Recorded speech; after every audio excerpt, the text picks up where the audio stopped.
Boa noite para todo mundo. E aí, todo mundo vivão?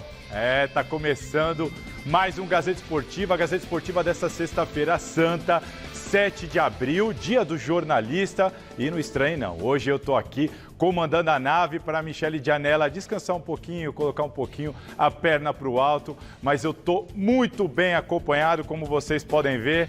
Aqui do meu lado, Osmar Garrafa. E aí, Garrafa? E aí, Salazar, beleza? Qual que é o destaque dessa sexta-feira? Destaque é Salazar apresentando o Gazeta Esportiva, ou será que não? A boa sorte, Salazar, vai mandar bem, tenho certeza. E é o Corinthians do Chico Lang, o grande destaque, né? Além da final do Campeonato Paulista no final de semana, Salazar. É isso, o Tatu, nosso operador aqui de baixo, falou: você tinha que ir de peruca loira para apresentação. Para não dar ideia. Peruca loira. E aí, Chico, boa noite. Tinha que botar o manto preto e branco, porque eu vou te contar uma coisa. O Corinthians começou a Libertadores sendo o melhor time do campeonato. Por essa eu não esperava, hein, Chico? Opa! 3 gols a favor, líder do Grupo E, 0 gols sofridos. É o melhor time do campeonato, Salazar. Meu amigo, foi realmente uma estreia. Assim, eu até acreditava que o Corinthians ia estrear bem, mas ganhando de 3-0 fora de casa. Mas o adversário... Gente, o Corinthians contra qualquer adversário nunca conseguiu fazer isso não. Nunca conseguiu. Foi realmente surpreendente. Bom, no programa de hoje temos a estreia do São Paulo na Copa Sul-Americana. O Corinthians começando bem, como a gente já falou aqui, com o pé direito na Copa Libertadores da América, e todas as informações da final do Campeonato Paulista entre Palmeiras e Água Santa. Então, fica aí com a gente que a gente volta daqui a pouquinho. De olho nas dicas primeiro.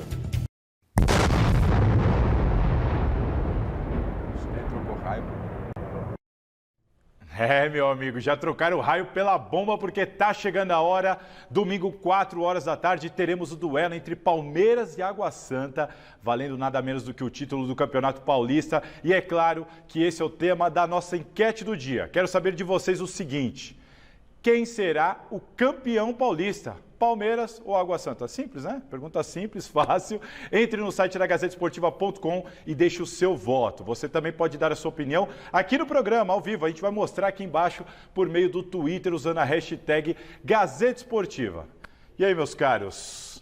Palmeiras ou Água Santa? Eu tenho dito sempre, Salazar, desde que chegaram à final Palmeiras e Água Santa, né, que o Água Santa merece todos os elogios. Fosse eu torcedor do Água Santa, vou deixar uma sugestão: já faça o seu churrasco, compre o seu chopp, convide a família para assistir em casa, ou vai para o estádio, faça a festa que você tiver que fazer, independentemente do resultado, porque o Água Santa tem mais que comemorar. Ter chegado à decisão de um campeonato paulista, com o Corinthians fora, com São Paulo fora, e ter vencido... Joga leve, né, Garrafa? E ter vencido o Palmeiras, o poderoso Palmeiras, no primeiro jogo, já é para comemorar. Então, o que vier daí para frente é lucro. É claro que eles querem o título. É claro que eles vão brigar pelo título.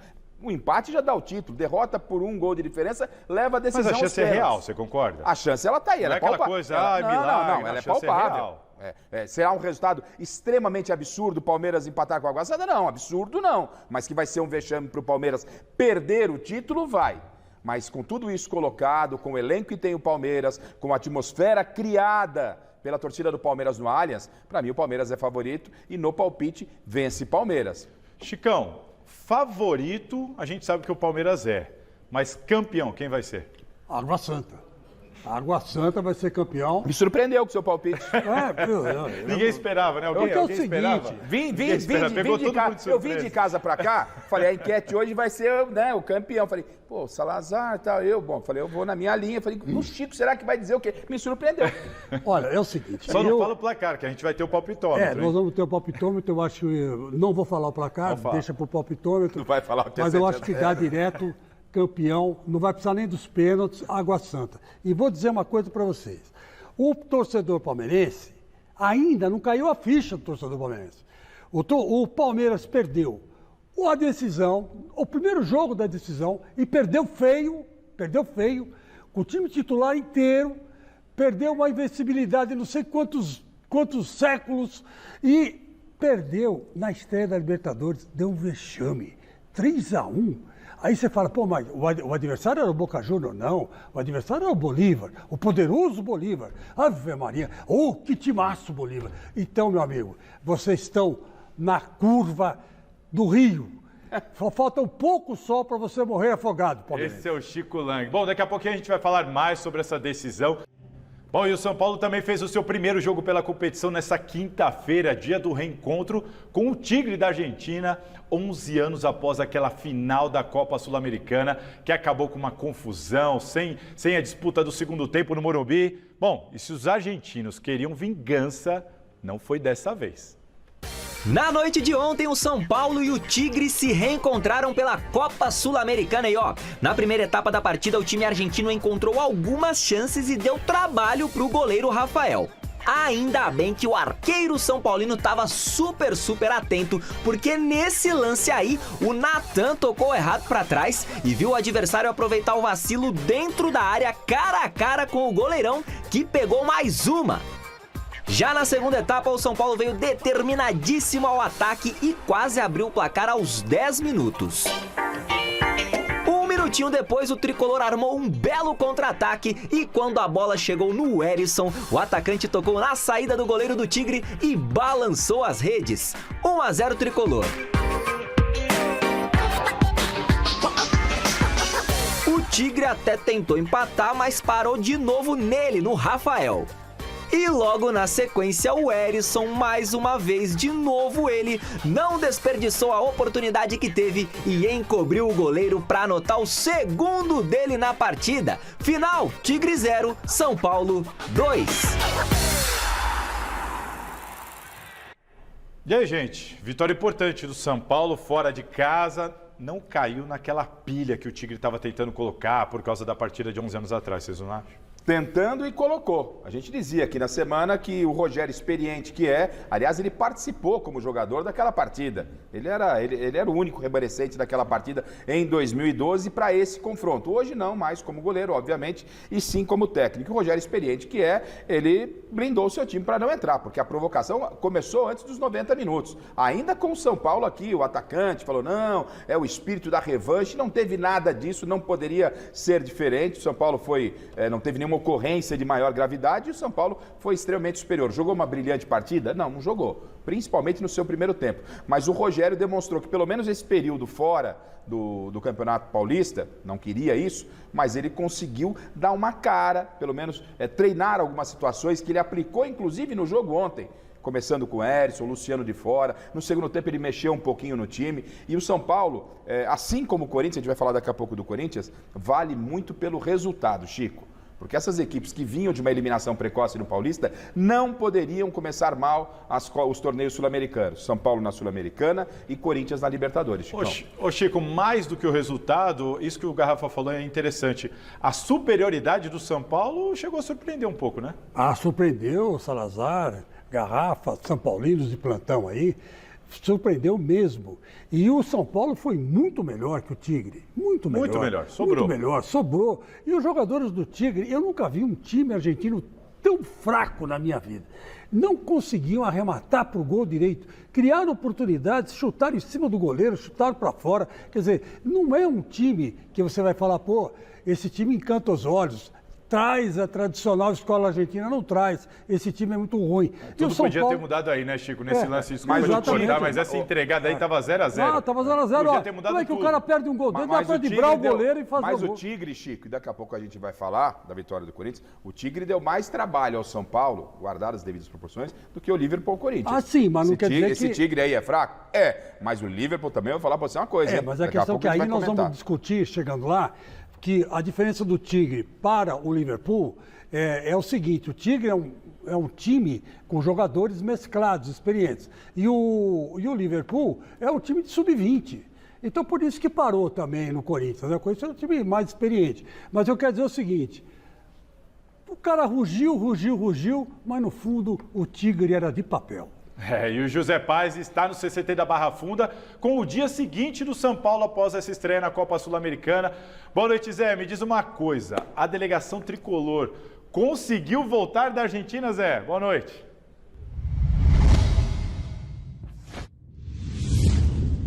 Fala, Salazar, grande abraço para você, abraço aí pro Garrafa, pro Chico, para todo mundo que tá acompanhando a gente. Que saga, né, do São Paulo para voltar lá de Buenos Aires depois dessa super vitória aí na Copa Sul-Americana, 2-0 para cima do Tigre. Por quê? O São Paulo voltaria num voo fretado ontem, depois desse jogo lá em Buenos Aires, mas a aeronave que traria o São Paulo teve alguns probleminhas técnicos. Então o São Paulo retornou pro hotel, ficou no hotel lá, dormiu tudo direitinho, tudo certo. E aí hoje à tarde, agora pela informação que eu tive, saiu de lá a nova aeronave com o time do São Paulo às 18 horas, na hora que começou aqui o Gazeta Esportiva de hoje com a sua apresentação, meu querido Thiago Salazar.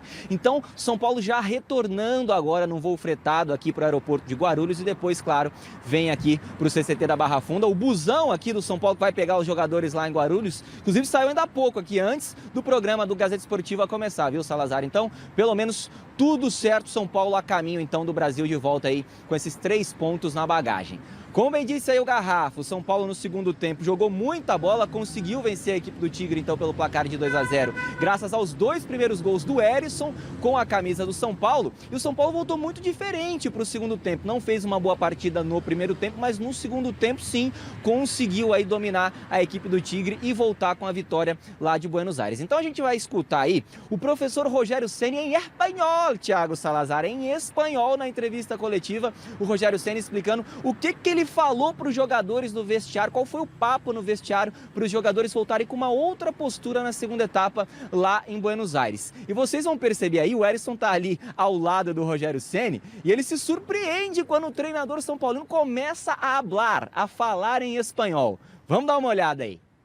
Yo creo que los sistemas fue lo mismo, jugamos de la misma manera, también Tigre jugó de la misma manera el inicio del segundo tiempo, pero nosotros un poco más objetivos, llegamos con más peligro a frente, atacamos más la última línea entre los 2 defensores.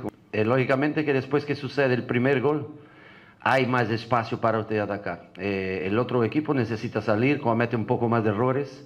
Nosotros pudimos tener buena oportunidad con Michel, otra con Herisson, otra con Herisson que pateó por arriba. Los tiros de esquina también fueron muy peligrosos levamos muy peligro para ellos. Pero yo creo que el gol facilitó un poco más los espacios dentro de la cancha. Pero que sim, pero que não. Então aí tá o Rogério Ceni aqui no Gazeta Esportiva gastando o seu espanhol, hein, Thiago Salazar? Depois eu quero ver você aqui no espanhol também no Gazeta Esportiva, hein? E ó, antes do jogo, o clima, ele era muito bélico, vamos dizer assim, né? Justamente por causa daquela final lá da Copa Sul-Americana em 2012, como você bem mencionou aí também, Salazar. E aí o que aconteceu? A torcida do Tigre tentou armar ali uma arapuca para pegar o busão do São Paulo chegando no estádio lá em Buenos Aires. Só que eles acabaram pegando o busão errado, jogaram pedra no busão do próprio Tigre, do time deles. Temos a imagem aí porque o Agustín Cardoso, jogador do Tigre, estava lá dentro do busão do Tigre, obviamente, e aí ele pegou ali uma pedrinha que jogaram lá dentro do busão do Tigre. Olha só, temos a imagem aí, e aí com a legenda ainda aí do jogador lá do Tigre: acalmem-se, somos nós, disse aí então o Cardoso, para tentar dar uma tranquilizada na torcida. O clima não foi nada bom para o São Paulo, muito hostil, mas o São Paulo não quis nem saber, venceu por 2-0. Daqui a pouquinho eu volto, Salazar, para a gente trazer um pouquinho mais aí da entrevista coletiva do técnico Rogério Ceni, falando o porquê dele ter colocado o Luciano no banco de reservas e ter começado o jogo então com o David e também com o Herisson, mas isso é assunto para daqui a pouquinho, tá, Salazar? Agora eu passo a bola para você aí na Avenida Paulista, meu caro. Valeu, José Paz. Só para explicar uma situação que tem gente, recebi mensagem, pô, o Rogério é arrogante, respondendo em espanhol. Não é isso. Coletiva da Copa Libertadores da América, os jornalistas brasileiros, claro, perguntam em português, mas tem jornalistas ali locais, no caso argentinos, perguntaram em espanhol e o Rogério devolveu em espanhol. Mas em português eu quero saber a opinião de vocês sobre o que comentou o Rogério Ceni e, infelizmente, sobre esse caso de vandalismo que a gente viu mais uma vez. Já viu isso? Os caras confundiram o ônibus, Garrafa. Mas é torcedor mesmo, hein? Vou falar pra você uma coisa. E não foi em Portugal. É pra entregar a carteirinha. Não, aí é pra entregar a carteirinha. Não foi em Lisboa. Os caras não pedem a cabeça do treinador? Tem que pedir a cabeça desse torcedor, velho. O cara foi lá pra jogar. Eu nunca não tinha deveria, visto. Mas ele foi lá pra jogar a pedra no rival, jogou no próprio time, velho. Essa eu nunca tinha Esse tem que visto. ser demitido, né? Ponto 1. Ponto 2. essa história do Rogério espanhol, isso já vem de tempo. E o Hérison, talvez ele não esteja muito acostumado. A cara que ele meteu ali... Ele tá lá, né? Ele Convocou o Hérison e o professor. Ele tá lá, vai falar do jogo e tal. Aí o cara mete a pergunta em espanhol, daqui a pouco o Rogério tá do lado de lá, o Rogério responde, rapaz, o Hérison olha assim, assustado, velho. Aí eu fico imaginando que tá passando na cabeça do cara, além de ser técnico, o homem ainda fala espanhol. Agora vai ficar difícil questionar o homem. Mas ele ficou surpreso, né? A cara de espanto que ele fez foi uma grandeza.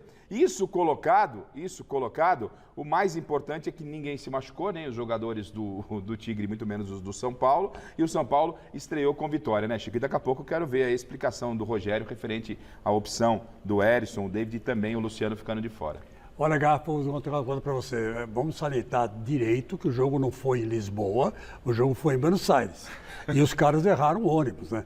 Aí virou piada não de português, mas de argentino, não é verdade?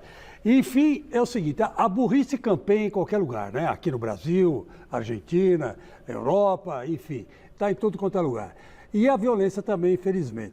Agora, o Rogério, se eu conheço bem o meu eleitorado, está aproveitando a Copa Sul-Americana, que não dá boi para ninguém, né? Não vai, você vai daqui e ali só, né? Um tirinho curto para a Libertadores. Ele está aproveitando para dizer, olha, estou aqui, seleções das sul-americanas, me contratem. Eu falo muito bem espanhol e dou conta do recado. E ele também fala inglês, Chico. Uma coisa interessante, a gente aqui muitas vezes fala, cara, os técnicos brasileiros não têm mais oportunidade em outros mercados e tudo mais, e você percebe os argentinos trabalhando na Europa e os brasileiros não. E isso quem falou para mim foi o Dorival Júnior. Ele falou, quantos técnicos brasileiros falam inglês fluentemente? Pouquíssimos. E isso influencia. O Rogério é um técnico cotado. Ele pode se colocar nessa briga porque o Rogério fala inglês e também fala espanhol. Olha, eu vim aqui agora para ficar bem pertinho do Chico Lang. Aí, boa, Salazar. Porque essa quinta-feira marcou a estreia do Corinthians na Copa Libertadores da América. Depois de 7 anos, finalmente o Timão conseguiu começar a competição com uma vitória fora de casa. Algo raríssimo, né, Chico? Claro. A vítima foi o Liverpool do Uruguai. Vamos ver como é que foi. É isso aí, Salazar. O Corinthians estreou com o pé direito na Libertadores da América. Mesmo com fama de mau visitante, o Timão goleou o Liverpool do Uruguai por 3-0. O alvinegro do Parque São Jorge abriu o placar com Balbuena, que subiu mais alto que todo mundo e fez de cabeça 1-0. E matou o jogo já no segundo tempo com o artilheiro do Timão na temporada, Roger Guedes.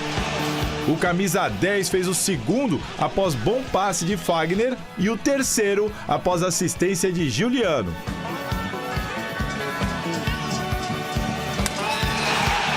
Final de jogo, Liverpool do Uruguai 0, Corinthians 3. Bom, claro que todo mundo quer a atualização do Renato Augusto, a gente já vai falar sobre isso. Primeiro, vamos comentar sobre o jogo, Chico. 3-0, o Corinthians ainda perdeu mais oportunidades, mas teve o seu momento de instabilidade. O que você achou do jogo? Levou 2 bolas na trave também, vamos falar a verdade. Cobrança de falta também. Né? 2 cobranças de falta, uma daquele menino lá, o Fernandes, e depois, que é um bom jogador, né? E depois do Napoli, que é um lateral pela direita, né? Um quarto zagueiro pela direita, um marcador pela direita. Então, quer dizer, levou um susto, mas o Corinthians se impôs desde o começo do jogo, mesmo com a contusão do Renato Augusto. Foi aos 14 minutos, né, Garrafa, que nós marcamos lá, 14 minutos o Renato Augusto se machucou, o time deu uma vacilada, perdeu a referência, mas logo se encontrou. Por quê? Porque aí o Lázaro merece a gente aplaudir. Eu sou um crítico do Lázaro, vocês sabem disso. Foi bem ontem ele foi bem.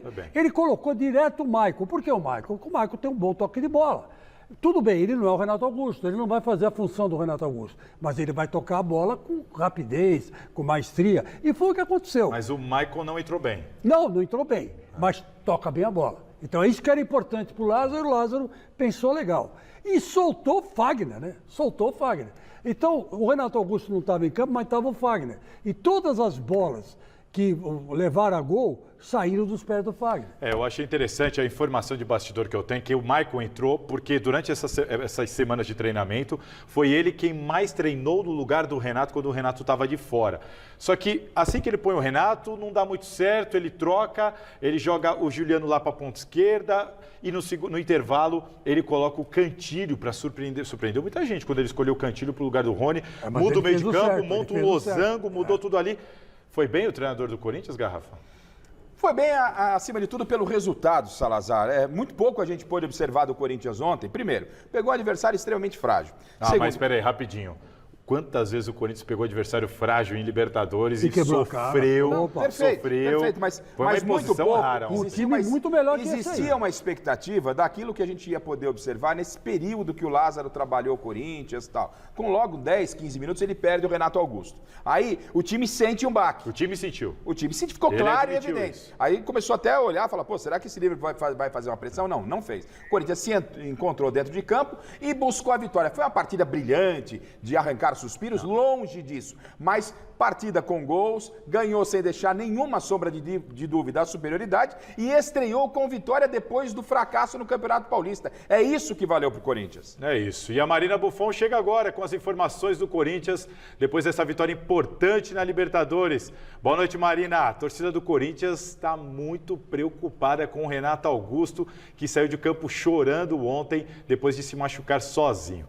Temos novidades, Marina? Boa noite mais uma vez.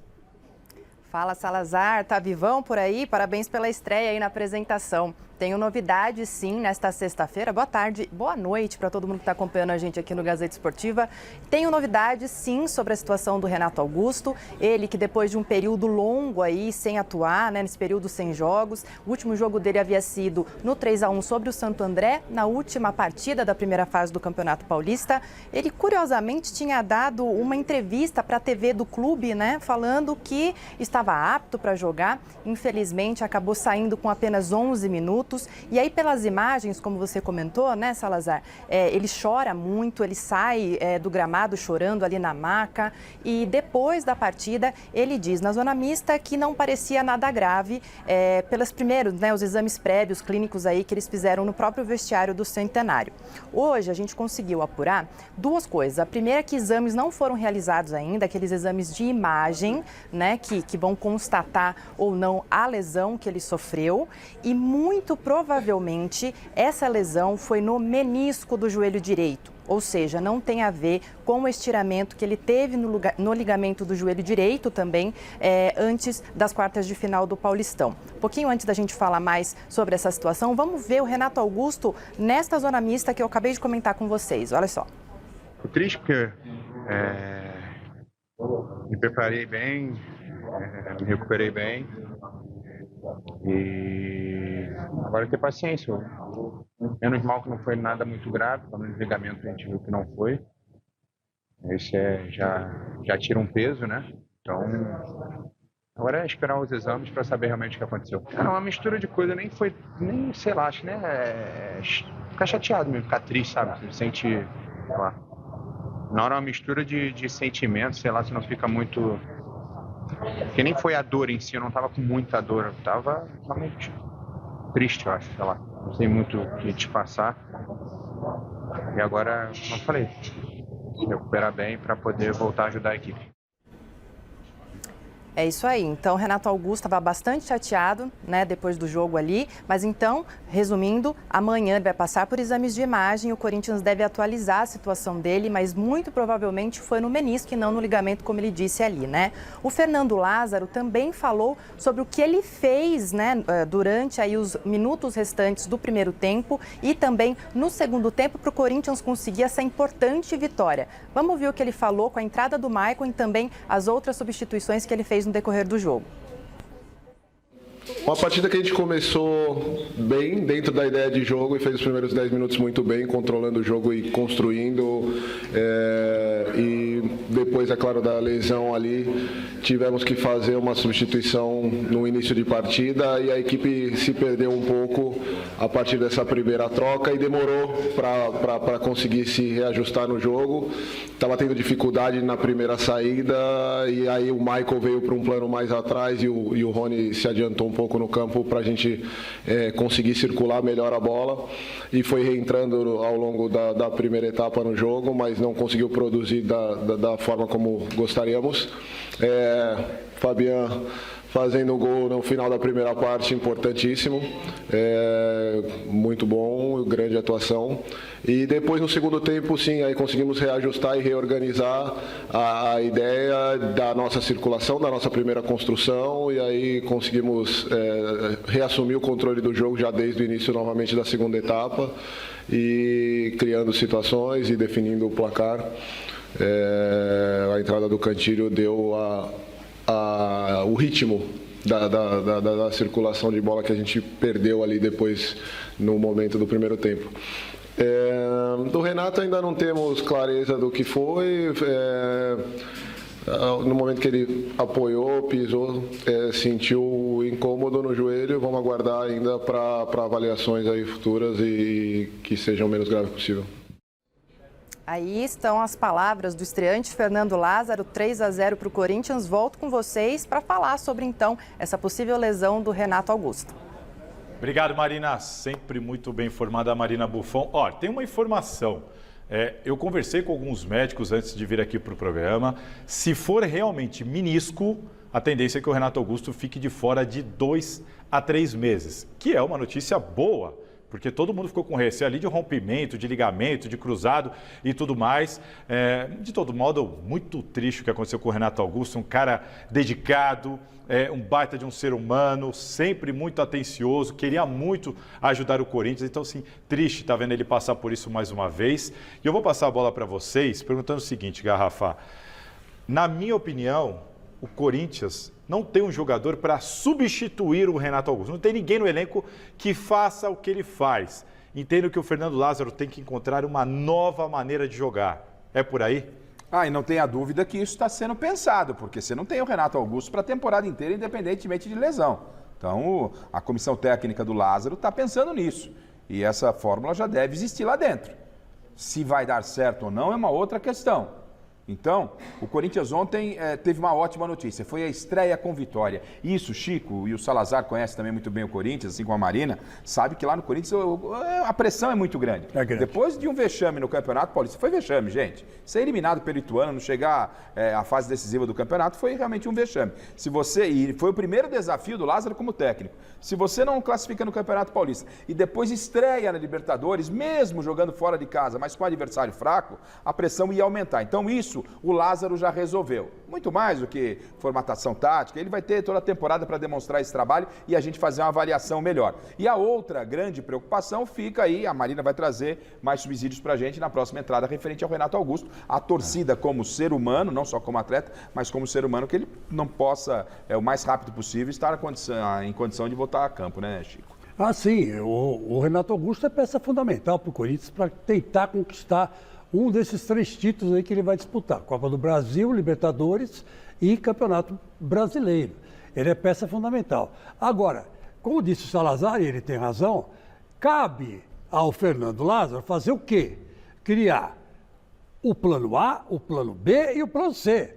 Ele não pode entrar em campo só com uma ideia tática na cabeça. Ele mudou no intervalo. Ele mudou no intervalo. Porque ele começa com uma linha de 4 e no intervalo vira um losango, porque ele viu que não estava dando certo. Eu acho até que ele percebeu isso, não adianta. Ninguém vai fazer a função do Renato. Eu tenho que encontrar uma nova maneira de jogar.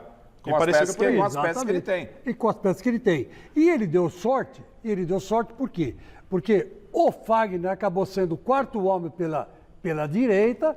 E esse 4º homem, como nos tempos lá do Tele Santana, não inventou nada, né? Acabou criando as chances de gol para o Corinthians fazer. Agora, quem ia imaginar que o Cantillo ia entrar no intervalo? É verdade. Mas eu gostei do Cantillo, ele jogou bem. Pois é, surpreendeu. Porque ele a toca substituição bem a bola. Surpreendeu e a atuação mais ainda. Mais ainda. Ele foi muito bem o Cantillo. Tomara que ele continue assim, porque eu detesto o Cantillo. Detesto ele. Eu acho que o Cantillo, sinceramente, ele não é uma solução. Eu não acredito que ele vai ser titular do Corinthians. Mas eu entendo que o Lázaro soube pensar ali Bom, é a minha solução para este momento. Para este momento ele vai me ajudar. É um adversário que não vai me atacar tanto, não é tão perigoso, preciso melhorar a saída de bola e aí eu vou pôr o Cantillo. Agora, para um próximo jogo, Garrafa, Cantillo, Rony, como é que você montaria seu meio de campo? Vamos esperar o que tem pela frente, vamos ver como é que se desenrola nessa semana aí. São opções, depende daquilo que ele quer. Jogar em Belém do Pará é uma tarefa dificílima. Eu gostei muito do Fausto como segundo homem. Eu também gostei. Mais uma vez, eu estou aqui falando muito do Fernando Lázaro, né? Mas é porque ele está mudando o time todo.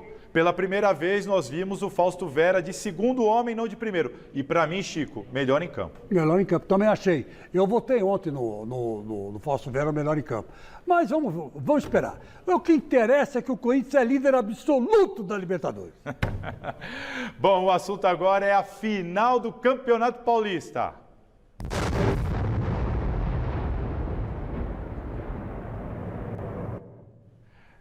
Meu amigo, e para falar dessa decisão, vamos diretamente para o Allianz Parque. Boa noite, Alexandre Silvestre. O clima nessa antivéspera da final está bem diferente do que vivíamos há poucos anos atrás, não é, Silvestre? Fala aí, Salazar, meu parça de Catar, Garrafa, meu parça de vida. Meu ídolo, amigos, amigas, inimigos, simpatizantes, falo aqui da rua Palestra Itália, de frente à entrada social da Sociedade Esportiva Palmeiras. Vou pedir para o Giovanni, para o Urandi, minha equipe de externa hoje, neste link, mostrar a rua Palestra Itália, num dia bem tranquilo também, com pouca movimentação, trânsito livre, feriadão, comércio basicamente fechado, poucos comerciantes abriram as portas hoje, o que será bem diferente do que vai rolar aqui no domingo, né, Salazar? Porque domingo isso aqui vai estar fervendo, 40 mil ingressos vendidos, Allianz Parque estará lotado. Eu dei um rolezinho no shopping, que é vizinho do Palmeiras, aqui embaixo na rua, muitos palmeirenses já desfilando com uniforme, com o manto verde, alguns com ingresso já garantido, 40 mil pessoas no mínimo para empurrar o Verdão. Será um apoio incondicional do começo ao fim. Aliás, antes da bola rolar, eu também já estou me preparando para acompanhar essa aventura, eu que gosto desse entorno do futebol, porque a torcida do Palmeiras promete fazer aquele corredor verde da saída da delegação aqui na academia de futebol, que fica mais ou menos 1 quilômetro aqui desse ponto de onde eu falo nesse momento. Os caras vão fazer um corredor humano para a saída do busão do Palmeiras até a chegada no Allianz Parque, tudo isso por volta das 2h30. Vocês vão conferir tudo e mais um pouco no Mesa Redonda de domingo, no comando do Osmar Garrafa. Então, é o corredor, são os 40 mil torcedores, só que o Palmeiras tem um adversário pela frente. O Água Santa joga pelo empate, o Água Santa, se perder por um gol só de diferença, leva a decisão para pênaltis, ou seja, o Abel Ferreira precisa de um resultado de pelo menos 2-0, 3-1 ou goleada para ser campeão no tempo regulamentar, reeditando o que aconteceu no ano passado. Aliás, ano passado foi mais complicado. O adversário era um rival, o São Paulo. No primeiro jogo, o São Paulo meteu 3-1 e dessa vez o Palmeiras precisa reverter um resultado de 2-1 contra o modesto, porém brioso Água Santa. Já eu volto com a possível escalação do Palmeiras. Acho que vai ter mudança também no meio de campo, hein? Para dar uma fechadinha naquele meio campo que estava muito aberto no jogo de ida. Eita, nós vamos ver o que o Abel Ferreira vai aprontar. Bom, se o clima está diferente nos clubes, aqui a gente trata de esquentar. Para isso, temos um convidado especial, o MC Menor MR, responsável pela música que a torcida do Água Santa adotou como hino alternativo do Clube de Diadema. Conta essa história pra gente, MC. Obrigado pelo carinho, pela participação aí. Mano, a referência de Diadema com Osasco foi... um time da Várzea, chegar no final do Paulistão é merecido. Ninguém esperava. Agora tem um detalhe interessante que vocês não sabem. Adivinha qual é o time de coração do MC Menor? Meu time de coração é o Palmeiras. E aí, como Mas é que vai quando eu fazer? fiz a música do Água Santa, foi naquele jogo ainda do Red Bull. Então eu já não sabia que o Palmeiras chegaria na final com o Água Santa. Eu por ser palmeirense, eu aceitaria o Água Santa levar essa vitória. Vai torcer pra quem? Agora ficou difícil, hein? Que bucha, hein? O cara é palmeirense. Mas dessa vez aí eu vou torcer pro Água Santa. Vai torcer pro Água Santa? E agora explica pra gente, MC Menor MR. Por que o MR? MC Menor MR. Menor foi meu vulgo sempre de mais novo e MR por causa da quebrada onde eu moro. É o Murão. Quantos anos você tem? MR. Eu tenho 25. 25 anos. Cara, vocês ouviram o que ele falou? Ele fez a música depois do jogo contra o Red Bull Bragantino. Quanto tempo tem isso? Tem. Tem 20 dias. Aí a música aí, ó. Então, conhecemos a história do Água Santa e é parecida com a nossa.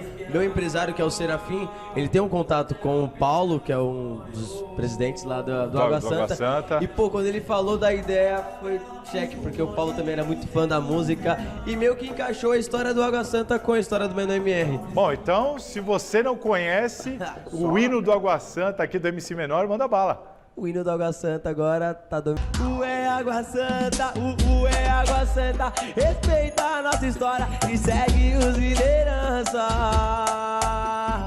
Olha aonde nós chegou. Valeu a pena inspirar. Ontem era apenas sonho. Hoje podemos desfrutar. Diadema, Conexão Zona Oeste, MC Menor MR. Alô, Paulo, tamo junto, Água Santa. E boa sorte.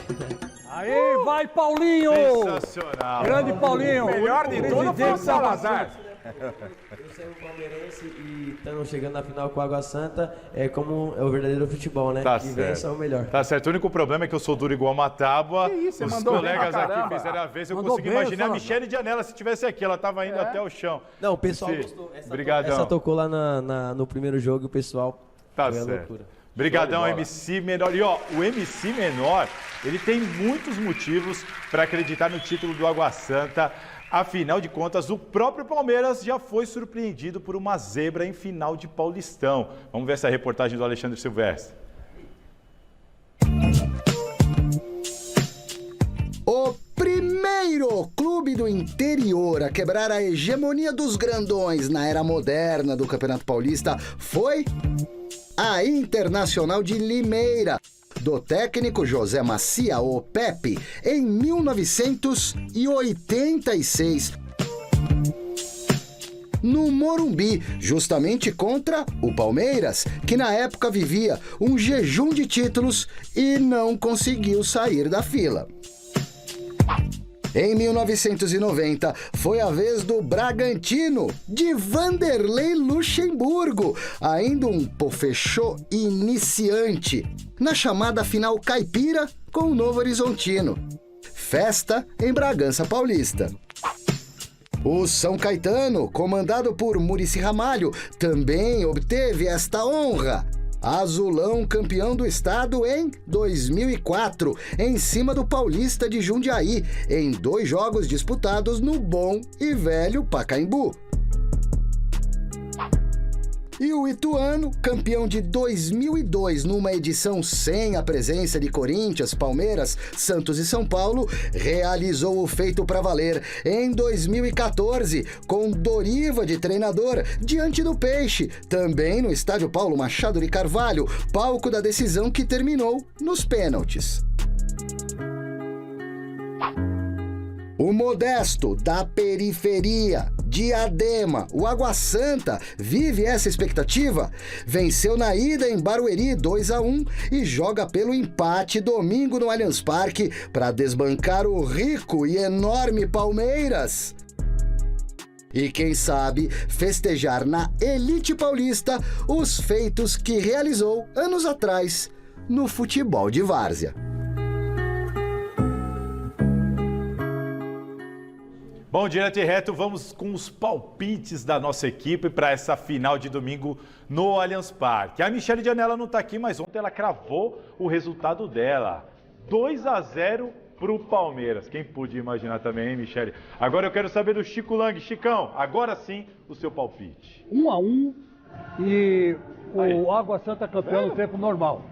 Tá vendo? Você falou 7-0, Garrafa? Tá vendo? Manda aí o seu palpite, Garrafa. Esse 1-1 tem cara de 7-0 pro Chico Lang, porque vale título. Pra mim é 3-0 Palmeiras e repito, parabéns Água Santa. Ah, você não vê nenhuma chance do Água, hein? Palpite, né? Palpite. Alexandre Silvestre, seu palpite, Silva. Primeiro gol de pênalti, Veiga, aí vai abrir a porteira. Hendrick faz o segundo e Rony decreta a vitória por 3-0, título do Palmeiras. Olha, meu palpite? 0-0. Boa, Salazar. 0 a 0. Final de campeonato. Palmeiras favoritaço, é claro que o Palmeiras é favorito, tem tudo para ser campeão, mas é o jogo da vida do Água Santa e eu acho que isso pode mexer com o pessoal. Bom, vamos fazer uma pausa aqui da final do Campeonato Paulista e vamos mais uma vez para o CCT da Barra Funda com o José Paz. E a pergunta que não quer calar: Luciano perdeu espaço entre os titulares de Rogério Ceni, José?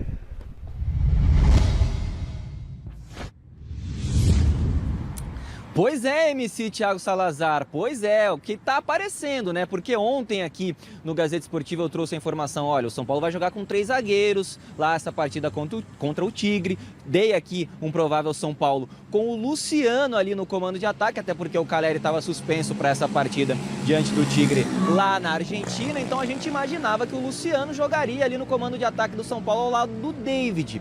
Mas não foi o que aconteceu. O Erisson entrou de titular ao lado do David e o Luciano nem de meia jogou. Ficou no banco de reservas, só sendo acionado no segundo tempo pelo técnico Rogério Ceni. E aí, o Rogério foi questionado exatamente sobre isso na entrevista coletiva. O porquê dessa alteração do Erisson começando como titular, do Luciano no banco. Vamos ver o que disse o Rogério Ceni agora em bom português. Vamos conferir. Eu acho que para esse jogo, o David com Erisson é uma formação ideal, porque são jogadores fortes de atacar espaço, como foi o primeiro jogo, o primeiro gol, uma bola enfiada no espaço para o Erisson, tem a velocidade, tem a perna boa. O Luciano é um jogador de mais flutuação, característica de jogar entre linhas. O Erisson e David são jogadores que atacam mais a linha, então por isso a opção, e acho que a escolha se mostrou boa. Ele fez 2 gols, David também ajudou muito segurando essas bolas na frente, Michel Araújo passando bastante, Natan dentro das suas características usando muito o corredor pelo lado de fora, e aí Nestor e Rato tentando armar junto com o Mendes esse jogo por dentro, né? Mas basicamente foi isso, foi a força e velocidade que os dois têm, e foi onde nós observamos que era o ponto onde a gente poderia levar um pouco de vantagem sobre o Tigre. Tá, então a palavra do mito Rogério Ceni aqui no Gazeta Esportivo. O São Paulo só volta a campo agora na terça-feira que vem, no estádio do Morumbi, para pegar o Ituano, jogo aí da Copa do Brasil. Só volta a jogar a Sul-Americana contra o Puerto Cabello no dia 18 agora de abril, mas antes, no dia 15, tem a estreia no Campeonato Brasileiro contra o Botafogo fora de casa. Eu devolvo para você, Thiago Salazar. Um grande abraço aí para todo mundo. Valeu, Zé. Abração, José Paz. E agora é a vez da Marina Buffon voltar ao programa para falar dele. Bruno Mendes, temos informações sobre a renovação do zagueiro uruguaio com o Corinthians, Marina? Temos informações sim, Salazar. Olha só, o Alessandro Nunes, que é o gerente de futebol, depois da vitória de ontem, falou brevemente sobre o assunto, falou que não tem nenhuma conversa ainda em andamento com os empresários do jogador, como algumas notícias, né, tinham falado aí durante a semana, alguns rumores, falando sobre uma pedida de aumento salarial aí por parte do jogador. Ele refutou isso, disse que não existe nenhuma conversa ainda em andamento. Aliás, seria uma viagem aí a Montevidéu que poderia reunir os empresários do jogador, que são uruguaios, vivem no Uruguai, como o próprio jogador. E o Corinthians, no entanto, esse encontro não aconteceu porque esses agentes não estavam lá. Então, nos próximos dias, nas próximas semanas, a gente deve ter novidades sobre a renovação do Bruno Mendes, lembrando que o vínculo dele vai até o final deste ano e ele deseja sim ficar no timão. Volto com vocês.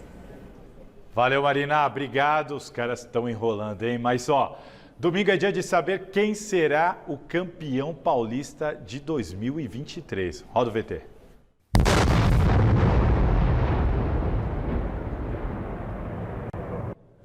Volta aqui, Alexandre Silvestre, conta pra gente qual deve ser o time titular do Abel Ferreira para esse jogão contra o Água Santa, Silva. Antes do Verdão, primeiro o Água. O Água conseguiu um efeito suspensivo porque o capitão xerifão da zaga, o Rodrigo San, foi expulso na semifinal contra o Bragantino na Vila, tomou 4 jogos de gancho. Cumpriu o da primeira final, o efeito suspensivo deu certo, só que reduziu a pena de 4 para 2 jogos. Então, de fato, o cara não vai poder jogar, vai ter que cumprir mais uma partida de suspensão no domingo. Vai acompanhar o jogo das tribunas, provavelmente. Já o Palmeiras, o Abel Ferreira deve mexer na escalação do Palmeiras. Lembrando, ele colocou time reserva em La Paz, perdeu, vem de derrota da primeira final contra o Água Santa com o time titular, mas ele deve mudar, porque, por exemplo, o Endrick não viajou para a Bolívia. Ou seja, eu estou aqui fazendo um exercício de imaginação. Já que a gente não entra mais em treino, não vê mais treino, fica recebendo mensagenzinha de assessoria de imprensa, de comunicação, aquela coisa, né, básica, água com açúcar, temos que imaginar o que pode acontecer. E o que deve acontecer? O Endrick voltando ao time, jogando com o Rony e com o Dudu na frente. E no meio-campo, meus amigos, eu acredito que o Gabriel Menino, que jogou lá em La Paz, perca a posição para o Fabinho, que tem sido muito elogiado pelo Abel nos últimos tempos, que tem entrado no time e que é um jogador de maior poder de marcação. O Gabriel Menino não fez um bom jogo em Barueri. O Palmeiras deu espaço no meio campo, então eu estou aqui tentando adivinhar uma mudança de peça mesmo, que seria o Fabinho como primeiro volante ao lado do Zé Rafael, para povoar um pouco melhor o meio campo. Na frente, do meio para frente, aí é Rafael Veiga, aquele trio ofensivo, acho que com o Endrick de volta à equipe. Em outros carnavais, né, Garrafa? Chico, até você, Salazar, que é um pouco mais jovem, estaríamos no clube agora, fazendo aquele oba-oba todo, mas infelizmente os tempos são outros. Os caras lacraram o futebol, empacotaram o futebol, Salazar. O medo impera hoje no futebol. Perdeu, o jogador não dá entrevista, antes de decisão não tem revelação de treino, não tem nada, enfim. Vamos dar uma olhada aqui, ó. Chile vai colocar aqui pra gente a escalação do Palmeiras com o Everton no gol, Marcos Rocha, o Gomes, o Murilo e o Vanderlan.